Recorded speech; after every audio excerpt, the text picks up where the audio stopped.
오늘 함께 나누실 하나님의 말씀은 창세기 4장 25절부터 26절까지의 말씀을 나눕니다. 창세기 4장 25절부터 26절까지의 말씀을 함께 나누길 원합니다. 하나님의 말씀을 제가 읽겠습니다. 아담이 다시 아내와 동침함에 그가 아들을 낳아 그 이름을 셋이라 하였으니 이는 하나님이 내게 가인의 죽인 아벨 대신에 다른 씨를 주셨다 함이며 셋도 아들을 낳고 그 이름을 에노스라 하였으며 그때의 사람들이 비로소 야훼의 이름을 불렀더라. 아멘. 계속해서 우리가 기도에 대한 말씀을 나누고 있습니다. 기도에 대한 말씀을 나누면서 과연 성경에는 기도에 관한 말씀이 어디서부터 기록이 되었을까라는 것을 한번 생각해 보기를 원합니다. 과연 하나님께서 말씀을 통해서 우리에게 기도하라, 또 하나님의 사람이라면 기도하는 것이 마땅함이라고 말씀을 하시는데, 그럼 이 기도에 대한 좀 더 깊은 의미에서 성경에 과연 기도는 어디에 처음 기록이 되었을까라는 것을 한번 나눠보기를 원합니다. 그리고 그와 함께 그 처음 기도가 되어졌던 그 사람들의 모든 모습 가운데서 기도의 중심된 메시지가 과연 무엇인가? 정말 기도가 가리키고 있는 한 가지 가리키고 있는 점이 있다면 그것은 과연 무엇인가라는 것을 한번 나눠볼 것이에요.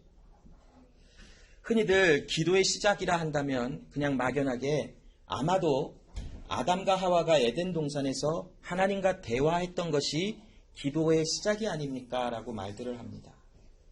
그러나 기도의 정의와 기도의 방향성을 한번 살펴보면 아담과 하와가 에덴 동산에서 하나님과 대화했던 것을 기도라고 정의할 수는 조금 힘이 든다는 것을 볼 수 있어요.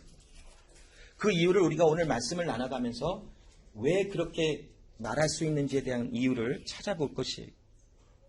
자, 그렇다면 기도의 정의는 무엇입니까? 우리가 몇 번 기도에 대한 정의를 나눈 것처럼 기도는 성령의 도우심으로 말미암아 그리스도 예수의 이름으로 우리의 소원을 하나님께 아뢰며 또한 우리의 죄를 자백함으로 또한 하나님의 긍휼하심을 감사하게 인정하는 것이 기도의 정의다라는 것을 나누었었어요. 기도는 바로 이래요. 성령의 도우심 가운데 예수의 이름으로 하나님, 내 안에 아버지께서 주신 소원이 있습니다. 그것을 나는 아뢰입니다. 그것은 바로 구원에 관한 갈망이에요. 또한 하나님, 내가 죄인인 것을 나는 인정하며 또한 하나님의 긍휼하심을 나는 감사하게 이 기도를 통하여 고백합니다 하는 것이 진정한 기도의 의미라는 것이에요. 그런 의미에서 본다면 아담과 하와가 에덴 동산에 있었을 때에는 아직 이런 죄에 대한 어떤 개념의 말씀이 기록되지 않았기 때문에 그들이 하나님과 대화 나눴던 것을 기도라 한다라는 것은 조금 무리가 될 수 있다라는 것이에요. 기도는 조금 더 그 깊은 의미를 살펴보면 우리의 신중하고 또한 자원하는 어떤 고백하는 것으로 하나님의 직접적인 임재가 지금 없을 때에 하나님께서 지금 우리와 가까이 계시지 아니함을 우리가 알 때에 그 하나님을 구하는 것, 그 하나님의 임재하심을 강력하게 구하는 것, 이것을 우리는 기도라라고 정의할 수 있는 것이. 자, 오늘 이 본문의 말씀을 보면 특별히 26절에 그때의 사람들이 비로소 야훼의 이름을 불렀더라라고 하는 말씀이 기록되어져 있어요. 자, 왜 하나님 이때는 바로 에노스를 낳았을 무렵이라는 것이, 셋이라고 하는 아담과 하와를 통하여 태어났던 셋이라고 하는 사람이 에노스라고 하는 사람을 낳을 무렵, 그때에 사람들이 비로소 야훼의 이름을 불렀다라고 해요. 이 말씀은 굉장히 여러 설명되어지는 말씀에 보충되는 어떤 성경의 구절이 많이 없기 때문에 참 왜 불렀을까? 왜 그때가 무슨 때인데 에노스가 태어났다고 하는데 왜 사람들이 비로소 야훼의 이름을 불렀을까? 야훼, 나는 스스로 있는 자라. 또한 우리를 구원하시는 하나님이시다라고 하는 그 이름을 왜 그때부터 부르게 되었을까? 이것을 우리는 한번 나눠보길 원해요. 자, 이 말씀을 우리가 함께 설명할 때에 비로소 야훼 이름을 불렀더라라고 하는 이 말씀을 우리가 살펴보며 바로 이때가 기도의 시작이지 않을까라고 한번 우리는 정의해 볼 수 있어요. 또한 나눠볼 수 있어요. 바로 야훼 이름을 부르는 것. 이것이 바로 기도의 시작되었던 모습이다라는 것을 우리는 나누길 원해요. 자, 이 말씀을 나누기 위해서 그러면 왜 야훼 이름을 부르게 되었는지, 왜 야훼의 그 하나님 아버지의 또한 가까이 계시지 아니함을 부르는 기도가 이때부터 시작되었는지 그에 대한 말씀을 나누기 위해서 창세기 3장 15절의 말씀을 또한 함께 보기를 원해요. 자, 아담과 하와에게 이제 죄가 드러나고 이 세상 가운데 죄가 들어오므로 모든 사람에게 사망이라고 하는 결과가 나오게 되었지. 그래서 모든 사람이 죄를 범하였으므로 하나님의 영광에 이르지 못하는 죽음이라는 것을 맛볼 수밖에 없도록 이 세상이 드러나졌습니다. 자, 그런데 하나님께서 죄가 들어온 이 세상에 하나님의 약속의 말씀을 주시죠. 누구에게? 사람들에게. 특별히 아담과 하와에게 하나님의 약속의 말씀을 주세요. 창세기 3장 15절에 보면 내가 너로 여자와 원수가 되게 하고 너의 후손도 여자의 후손과 원수가 되게 하리니 여자의 후손은 너의 머리를 상하게 할 것이요 너는 그의 발꿈치를 상하게 할 것이니라 하시고 라고 하는 가장 처음 선포된 하나님의 복음에 대한 말씀이에요. 원초적인 복음에 대한 것. 물론 지금 우리가 이 창세기 3장 15절을 묵상하고 읽으면 예수님을 말하는구나 라는 것을 우리는 알아요. 그렇죠? 모르시는 분은 이따 예배 후에 개별적으로 찾아오시면 제가 설명해 드릴게요. 자, 창세기 3장 15절 예수님을 말하는구나 라는 것을 우리는 익히 들어서 또 많이 나누어서 이제는 알고 있어요. 그런데 이 당시 아담과 하와의 시대에 이 창세기 3장 15절을 통하여 하나님의 약속이 선포되고 있어요. 그 약속의 내용을 보니까 여자의 후손이 태어나는데 그 후손이 지금 누구의 머리를 부서뜨린다고 하지요? 사탄. 그 뱀의 머리를 부서뜨리고 그 뱀의 후손은 여자의 후손의 발꿈치를 상하게 할 것이다. 자, 이 말씀이 처음에 잘 못 알아들어도 머리가 부서지는 것과 발꿈치가 부서지는 것 비교해봐서 어떤 게 더 아플까요? 머리가 부서지는 게 더 심각한 데미지를 입겠죠. 아마 사람들은 이 말을 듣고 뭔가 우리에게 엄청난 일이 일어나는 것이구나. 우리가 드디어 이 여자의 후손을 통하여 사탄, 이 흑암의 영들의 진을 무너뜨릴 수 있는 어떤 하나님이 일으키시는 일이 있겠구나라는 말씀으로 사람들에게 들려지기를 시작했을 것이. 자, 그래서 이제는 드디어 이 약속의 말씀이 있고 아담과 하와에게 큰 변화가 나타나지요. 어떤 변화가 일어났을까요? 아담과 하와의 가정에 특별히 아기들이 태어나요. 자, 창세기 4장 1절로 2절에 보면 아담이 그 아내 하와와 동침함에 하와가 잉태하여 가인을 낳고 이르되 내가 야훼로 말미암아 등남하였다 하리니 그가 또 가인의 아우 아벨을 낳았는데 아벨은 양치는 자이었고 가인은 농사하는 자이었더라. 두 아들이 태어났어요. 자, 이제 이 가인과 아벨이 태어나고 또 성경에 보면 아담은 많은 그 세월을 살며 아들, 딸을 낳고 살았다라고 기록이 되어 있죠. 아마 가인과 아벨이 태어나고 이 뒤로 또 많은 자녀들이 태어났을 것이. 그러나 성경은 그 자녀들의 이름을 굳이 기록할 필요가 없다라고 이 결정을 하셨는지 기록하지는 않았어요. 그러나 성경의 기록에 보면 아담은 가인과 아벨을 낳고 이후로 더 많은 자녀들이 태어났음을 우리에게 알려주고 있어요. 자, 특별히 아담과 하와에게 가인과 아벨을 바라보며 어떤 기대가 있었을까요? 이 후손 중에 하나가 사탄의 후손의 머리를 부서뜨릴 수 있는 후손이겠다라는 생각이, 기대가 있었을 것이에요. 아마도 하나님께서 말씀하신 여자의 후손이 너의 후손의 머리를 부서뜨릴 것이다 라고 하시는 이 하나님의 말씀이 아마 가인과 아벨 중에 한 사람을 통하여 이루어질 수 있겠다라고 하는 기대감이 높아진 것이에요. 왜냐하면 여자의 후손이 태어났으니까. 여자로부터 아이들이 태어났으니까. 그리고 얼마의 시간이 지났는지는 잘 알 수 없어요. 그냥 아벨은 양치는 자로 들에 나가서 양을 쳤고 가인은 농사하는 자로 농사를 지었어요. 물론 창세기 4장에 보면 이제 아벨과 가인이 하나님 앞에 예배를 드리는 장면들도 나오지. 자, 이제 쭉 이야기가 진행되다가 이 사람들의 기대가 한순간에 산산조각이 나는 엄청난 비극이 아담의 가문 안에 일어났지요. 어떤 일이었던가요? 형인 가인이 동생인 아벨을 들로 이끌어서 쳐 죽이는 엄청난 아픔이 일어나고 말았어요. 여기 보면 가인이 그 아벨에게 고하니라 라고 하는 말씀이 있는데, 이 말씀이 과연 가인이 아벨에게 무엇을 말했을까라는 것을 한번 궁금해서 찾아보니까, 이 말은 가인이 아벨을 불렀다라고 하는 말로 해석을 하는 것이 조금 더 매끄러운 해석일 것이다 라고 하는 부분이 대부분의 그 주장들이, 아마 가인이 아벨을 들로 불러냈을 거예요. 은밀한 중에 일을 처리해야 되니까. 그래서 불러냈어요. 그리고는 형이 동생을 돌로 쳐서 죽이는 일이 나타난 것이.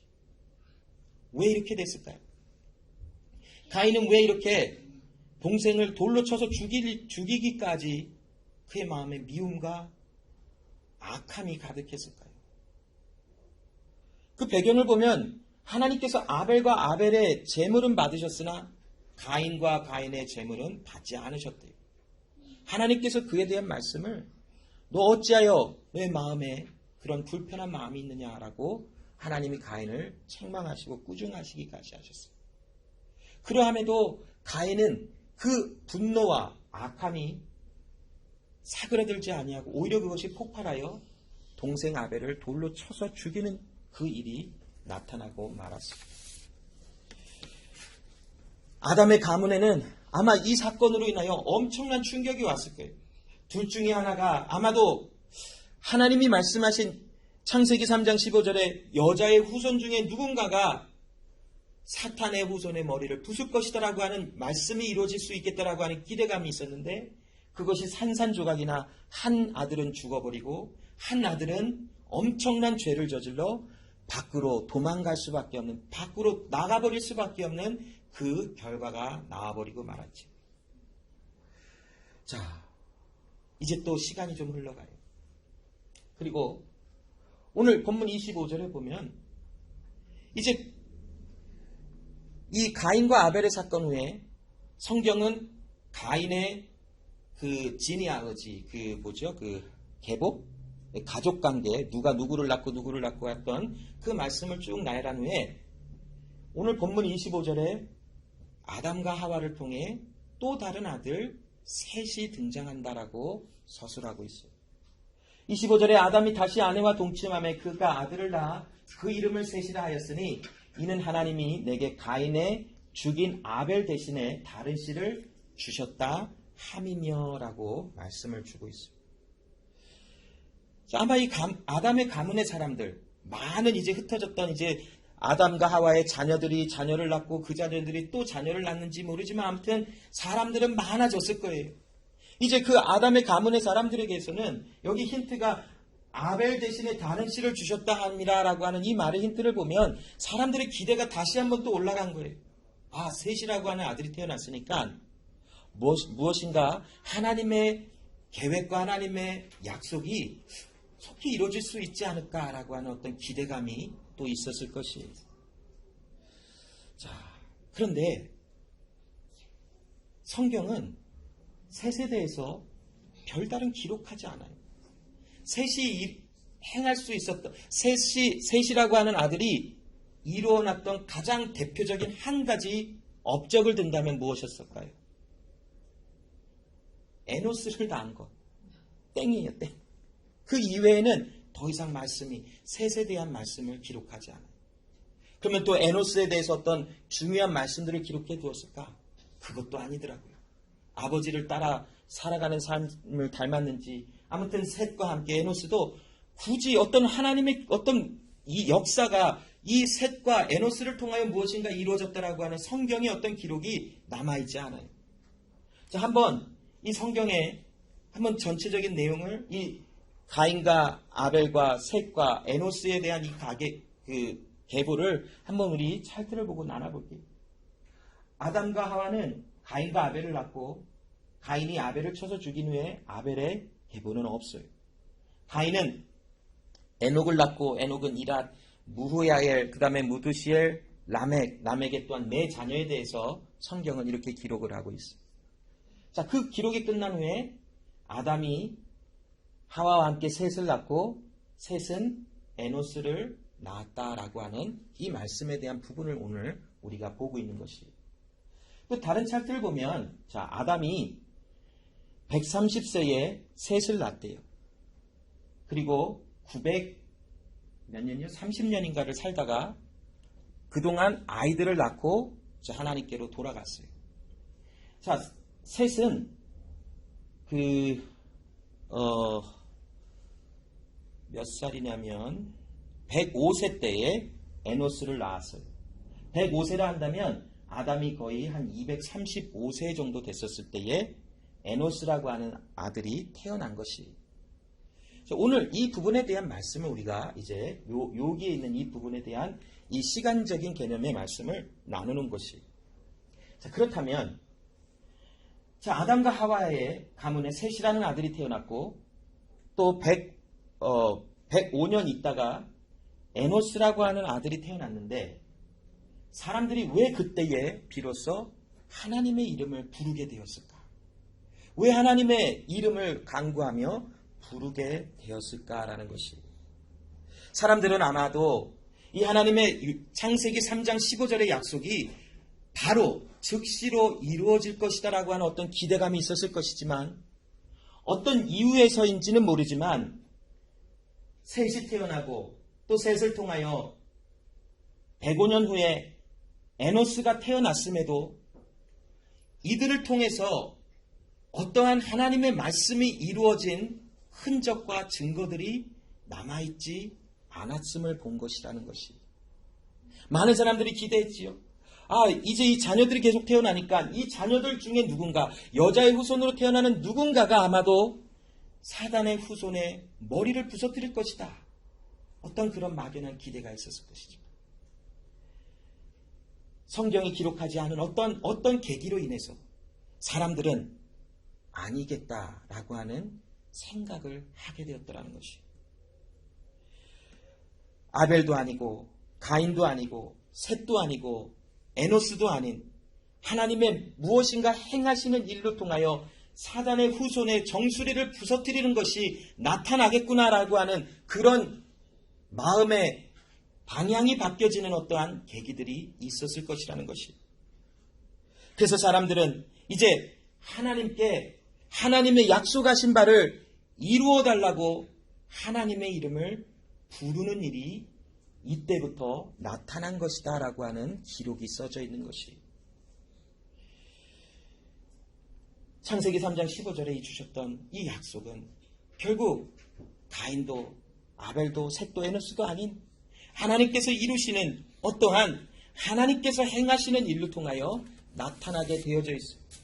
즉 하나님이 말씀하시는 이 구원에 관한 어떤 일이 하나님께서 어떤 사람을 통하여서 일어나는 것이 아니라 하나님의 어떠한 계획하심을 통하여 일어나시는 것이구나라고 하는 마음의 생각의 전환점 속에 하나님 그러면 속히 하나님의 이 일을 이루어 주소서라고 외치기 시작한 거예요. 그것을 우리는 성경의 기도의 시작이지 않을까라고 한번 나누어 볼 수 있는 것이. 그러면 여러분 하나님의 이름을 부르는 것 이것은 과연 어떤 의미를 가지고 있나요? 그것은 바로 하나님 우리의 삶에 개입하셔서 우리에게 약속하신 하나님의 구체적인 그 약속을 하나님 우리에게 오셔서 그 약속을 이루어 달라고 하나님의 이름을 부르는 것. 그것이 바로 야훼 이름을 부르는 것이다 라고 설명하는 것이. 조금 이해를 돕기 위해서 야훼 이름을 부르는 컨셉이 그 내용이 무엇인지를 조금 더 살펴보면 창세기 12장과 13장에도 아브라함이 하나님의 이름을 부르기 시작한 것이 또 기록이 되어져 있어요. 창세기 12장 8절에 보면 거기서 베델 동편산으로 옮겨 장막을 치니 서는 베델이요 동은 아이라 그가 그곳에서 야훼를 위하여 단을 쌓고 야훼의 이름을 부르더니. 아브라함이 왜 야훼 이름을 여기서 불렀을까? 창세기 12장 1절부터 3절에 보면 하나님께서 아브라함에게 약속하시지요. 본토 친척 아비 집을 떠나 내가 너에게 지시하는 땅으로 가라. 내가 너를 크게 하며 너로 큰 민족을 이루며 너를 복을 주리라 라고 약속을 하셨습니다. 그래서 아브라함은 갈대아 우르 지역을 떠나 이제 하란을 통해서 가나안 땅으로 들어갔어요. 자, 가나안 땅으로 딱 들어갔을 때에 그가 경험했던 것이 무엇일까요? 6절 말씀해 보면 그때에 가나안 사람들이 그 땅에 거하였더라 라는 말씀이 있어요. 이 말씀은 그냥 단순히 그냥 슬쩍 지나갈 수도 있을지도 모르지만 자, 이 당시 어떤 사람이 땅을 차지하고 있을 때에 그 땅으로 들어가서 그 땅을 정착하기 위한 것은 참으로 많은 위험과 어려움이 있을 수밖에 없었습니다. 아브라함이 가족들을 이끌고 가나안 땅으로 들어갔더니 하나님이 약속하신 땅이라 해서 이제 들어갔는데 이미 그곳에는 많은 사람들이 정착을 하여 참 삶이 쉽지는 않겠구나. 과연 하나님의 약속이 이루어질 수 있을까? 아마 이런 염려가 몰려왔을지도 몰라요. 그래서 그곳에서 단을 쌓고 하나님의 이름을 부른 것은 하나님이시여 주께서 나에게 약속하신 그 약속을 이루어 주십시오라고 외치기 시작한 거예요. 자, 창세기 13장 3절로 4절 말씀에도 아브라함이 하나님의 이름을 불렀더라라는 말씀이 나오지요. 그가 남방에서부터 발행하여 베델의 이름에 베델과 아이 사이 전에 장막 쳤던 곳에 이르니 그가 처음으로 단을 쌓던 곳이라. 그가 거기서 야훼 이름을 불렀더라. 자, 왜 또 야훼 이름을 불렀을까요? 자, 아담과 하와가 이제 가나안 땅으로 들어가서 단을 쌓고 거기서 야훼 이름을 부르고 이제 정착하려고 하였는데 정말 더 큰 위험을 맞닥뜨리죠. 무엇이었을까요? 가나안 땅. 창세기 12장이면 우리 해년마다 읽지 않았을까요? 반복해서 무엇을 보았을까요? 거기서 기근을 만나요. 그 땅에 기근이 있는 거예요. 가뭄이 있고 뭔가 어려움이 있었어요. 이게 땅에. 아브라함이 여기는 어쩌면 살 곳이 아닐 수도 있겠다 생각을 했을 그 생각 속에 가족들을 데리고 어디로 내려갔지요? 자, 애굽으로 내려가서 어떤 사건이 일어나던가요? 애굽의 왕이 아브라함의 아내가 너무 이뻐서 이 아내로 맞이하고 싶은 어떤 의중을 비쳤을 거예요. 자, 우리 정의롭고 또 용감하신 우리 아브라함님께서 어떻게 하셨을까요? 내 누이니까 그럼 데리고 가십시오. 그래서 가면서 그 보내면서 아내에게 내가 좀 살아야 되겠다. 나 좀 살자. 그리고 아내를 나의 누이입니다. 그러고 보냈어요. 하나님께서 밤에 꿈 가운데 애굽의 왕에게 나타나셔서 그 여인을 만지지 말라라고 어떤 말씀을 주셨겠지요. 그리고서는 이제 하와는 아니죠. 사라와 아브라함이 애굽 땅에서 나와 다시 가나안 땅으로 돌아왔어요. 예, 큰일 나죠.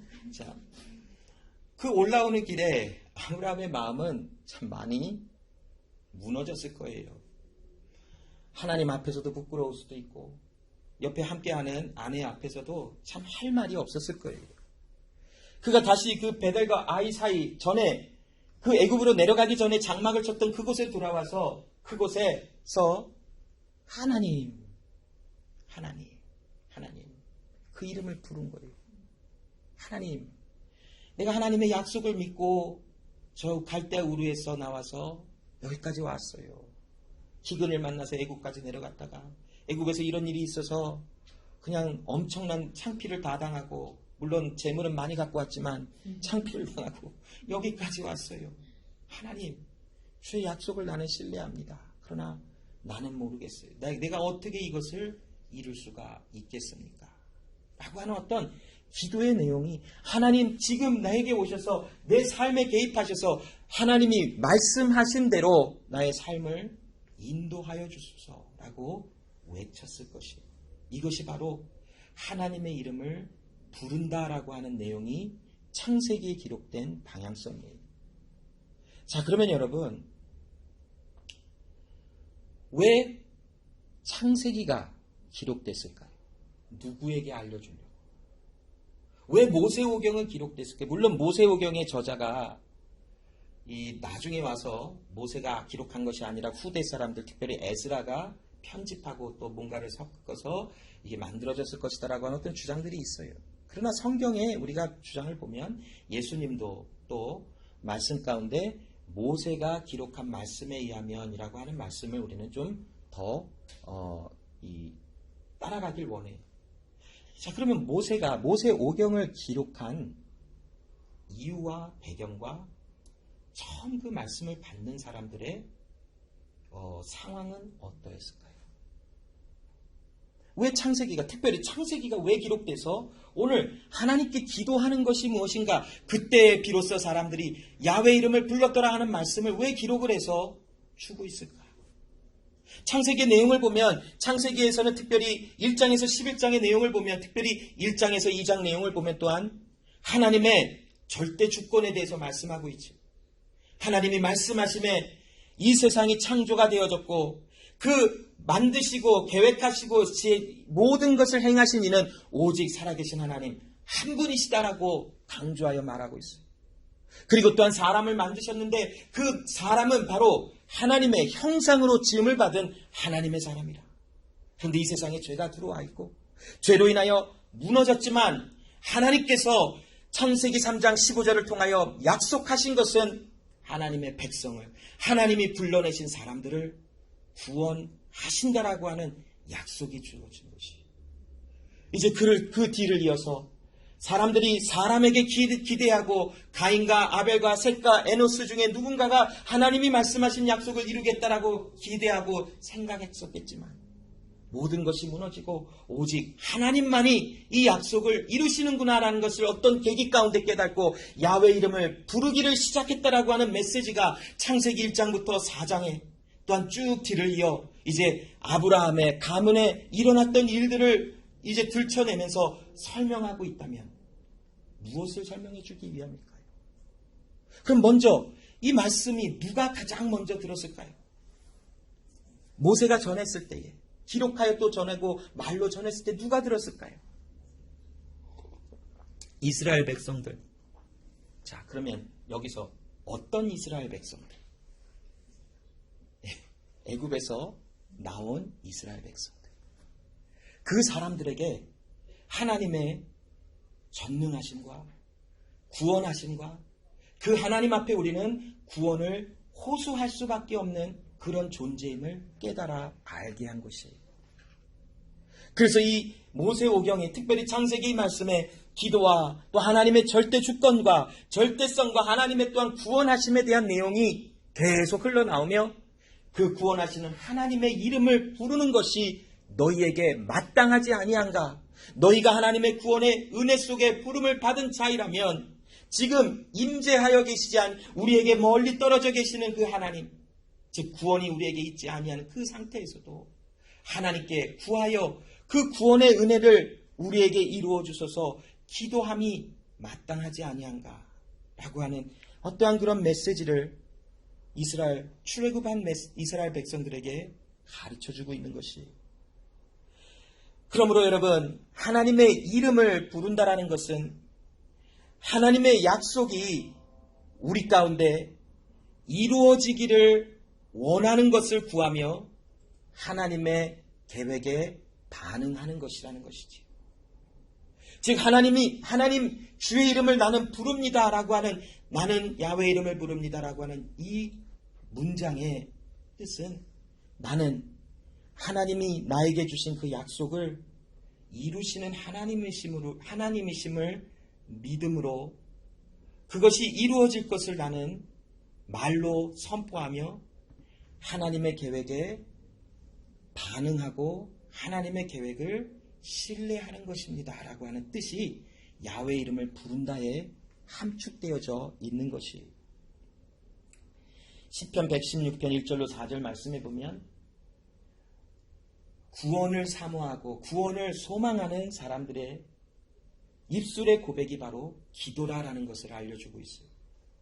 야훼께서 내 음성과 내 간구를 들으심으로 내가 저를 사랑하는도다. 그 귀를 내게 기울이셨으므로 내가 평생에 기도하리로다. 사망의 줄이 나를 두르고 음부의 고통이 내게 미침으로 내가 환난과 슬픔을 만났을 때에 내가 야훼 이름으로 기도하기를, 야훼여 주께 구하오니 내 영혼을 건지소서 하였도다 라고 말씀하고 있어요. 여러분, 기도는 여러 각도에서 설명될 수 있어요. 중보의 기도도 할 수 있고, 병 낫기를 위하여 기도할 수도 있고, 문제 앞에서 나의 이 당한 삶의 문제를 해결해 달라고 기도할 수도 있고, 또 여러 가지 아픔과 또 힘듦 속에서 이 일이 해결해 주시라고 기도하는 방향성들도 있어요. 그런데 여러분, 기도의 가장 중심은 무엇이냐면, 나를 구원하실 그 하나님께, 하나님이 나를 구원하시기로 약속하신 대로 그 뜻을 나는 신뢰하며 구하오니 이루어 주소서 하고 하나님의 뜻에 반응하는 것, 이것이 기도의 가장 중심에 있는 방향과 목적과 내용이라는 것이. 그래서 시편 116편 1절로 4절은 내가 주께 구원을 얻기 위하여, 내가 사망과 음부와 모든 아픔과 환난과 슬픔, 나의 사망을 경험하며 내가 하나님께 구하는 것은 내 영혼을 건지시기로 약속하신 나의 하나님께 약속대로 내 영혼을 건져주소서라고 기도하는 것, 이것이 나의 마음의 호소요 기도입니다. 이러므로 나는 야훼 이름을 부릅니다라고 고백되어지는 것이지. 그러므로 여러분, 우리는 기도가 막연하게 그냥 하나님 잘되게 해주세요, 하나님 행복하게 해주세요, 하나님 슬픔을 당하지 않게 해주세요, 어려움 당하지 않게 해주세요, 이게 기도의 중심은 아니라는 것이지. 기도의 중심은 하나님이 나에게 약속하신 대로 그날에 이루실 하나님의 구원의 완성이 내 안에 이루어지기를 나는 소원합니다. 이것이 바로 기도의 진짜 있는 방향과 목적임을 우리는 알며 하나님 앞에 기도하기를 멈추지 말아야 된다는 것이. 요엘서 2장 32절에 보면 누구든지 야훼 이름을 부르는 자는 구원을 얻으리니 이는 나 야훼의 말대로 시온 산과 예루살렘에서 피할 자가 있을 것이며 남은 자 중에 나 야훼 부름을 받을 자가 있을 것임이라 라고 말씀해요. 여러분, 죄가 들어와 하나님 앞에 타락한 인류에는 기도가 반드시 필요한 것이 뭐냐면, 우리 스스로 우리를 구원할 수 없기 때문에 그 구원을 이루시고자 원하시고 약속하신 하나님께 그 구원을 이루어 주시는 것을 신뢰하며 소망 가운데 외치는 것, 하나님이 나에게 말씀하신 그 구원이 나에게 있기를 원합니다. 타락하여 넘어진 세상에는 기도가 그래서 항상 있을 수밖에 없게 되어진 것이라는 것이지. 그래서 요엘 2장 32절에 누구든지 야훼 이름을 부르는 자, 그냥 예수님 예수님 주여 주여 하는 것이 아니라 기도 가운데 하나님이여 나에게 약속하신 대로 나는 주의 말씀을 신뢰하며 지금 내 안에 시작되어진 이 구원의 역사는 마침내 반드시 마칠 날이 있으니 그 마치는 그날까지 내가 그 그리스도 예수 안에서 받을 구원의 은혜 가운데 거하기를 약속하신 대로 나는 신뢰합니다. 이 고백이 있는 그 자가 바로 구원을 얻은 자라는 것이. 끝으로 로마서 10장 14절로 17절에 보면 그런즉 저희가 믿지 아니하는 일을 어찌 부르리요? 듣지도 못한 일을 어찌 믿으리요? 전파하는 자가 없이 어찌 들으리요? 보내심을 받지 아니하였으면 어찌 전파하리요? 기록된 바 아름답도다. 좋은 소식을 전하는 자들의 발휘함과 같으니라. 그러나 저희가 다 복음을 순종치 아니하였도다. 이사야가 가로되 주여 우리의 전하는 바를 누가 믿었었나이까 하였으니 그러므로 믿음은 들음에서 나며 들음은 그리스도의 말씀으로 말미암았느니라. 여러분, 믿음은 하나님의 말씀이 들려지게 되어지는 은혜 가운데 생겨나졌지. 그와 함께 우리가 이 복음의 은혜를 들은 자들에게는 반드시 우리의 마음속에 하나님의 이름을 부르게 되어져 있다는 것이, 즉 하나님의 이름을 부르는 자, 하나님께 하나님을 신뢰함으로 약속하신 구원을 이루어 주소서라고 외칠 수 있는 자는 누구냐면 하나님이 전하여 주신 복음의 내용이 들려진 자로 믿음이 있어 하나님을 신뢰하는 자만이 주의 이름을 부르며 그 기도의 삶이 끊어지지 아니하는 모습이 우리 가운데 있다라고 말씀하고 있는 것이에요. 그러므로 여러분, 기도는 하나님에게 반응되어지는 것이 어떻게? 나는 하나님을 신뢰합니다. 무엇을? 하나님이 나에게 구원을 주시겠다 하신 말씀을, 그 계획을 나는 신뢰합니다. 그러므로 나는 주의 이름을 항상 외칩니다. 이것이 바로 기도의 가장 중심이라는 것이, 삶의 어려움 속에서도 우리가 바라볼 것은 주의 구원하심 가운데, 주께서 이 어려움 가운데 나에게 무엇을 이루시기를 원하십니까? 그러나 항상 내가 이 사망의 음침한 골짜기로 다닐지라도 주께서는 나와 함께 하심으로 나는 구원을 얻은 자임을 고백하는 것이 진정한 기도의 정의요 내용이다라고 설명이 되어지는 것입니다. 그러므로 여러분, 기도는 무엇인가 우리가 하나님 이것도 해주고 저것도 해주고 나는 이렇게 살고 싶어요, 저렇게 살고 싶어요. 또 기도는 많은 사람들에게 야 내가 기도 잘하니까 나 믿음 되게 좋지 자랑하거나 나는 기도 생활 열심히 해서 나는 이렇게 큰 복을 받았어, 이것을 자랑하고 그런 목적이 아니라, 기도는 나의 삶 속에 내가 사망임을 깨닫고 내가 아무것도 할 수 없음을 깨닫고 내가 구원을 이룰 수 없는 그런 아무것도 행할 수 없는 존재임을 깨닫고 그 무너진 그 자리에서 구원을 이루실 수 있는 오직 한 분이신 하나님께 외치는 것, 그것이 바로 믿음의 구원의 기도라라고 말씀을 하고 있습니다. 우리는 지금 이 시간 그 기도가 계속하여 지속되고 있는 사람들입니다. 알게 모르게 우리의 삶 속에서 하나님의 은혜 앞에 우리의 마음속에 계시는 하나님의 성령은 우리가 알지 못하는 그것까지도 말할 수 없는 탄식하시며 우리를 위하여 기도해 주시는데, 우리가 결국 그 하나님의 구원하심 속에 하나님을 전적으로 신뢰하는 곳까지 나가도록 우리를 위하여 기도하시는 그 기도에 반응되어지는 삶으로 나아가도록 함께하여 주시는 것입니다. 그러므로 사랑하는 믿음의 형제 자매 여러분, 그리스도 예수 안에 우리는 항상 기도하는 자들로 부름을 받았으니 항상 기도하기를 멈추지 마시기 바랍니다. 기도하겠습니다. 하나님 아버지 감사합니다. 오늘도 주의 보좌 앞에 우리가 나아가게 하시는 하나님 아버지의 전적인 은혜임을 압니다.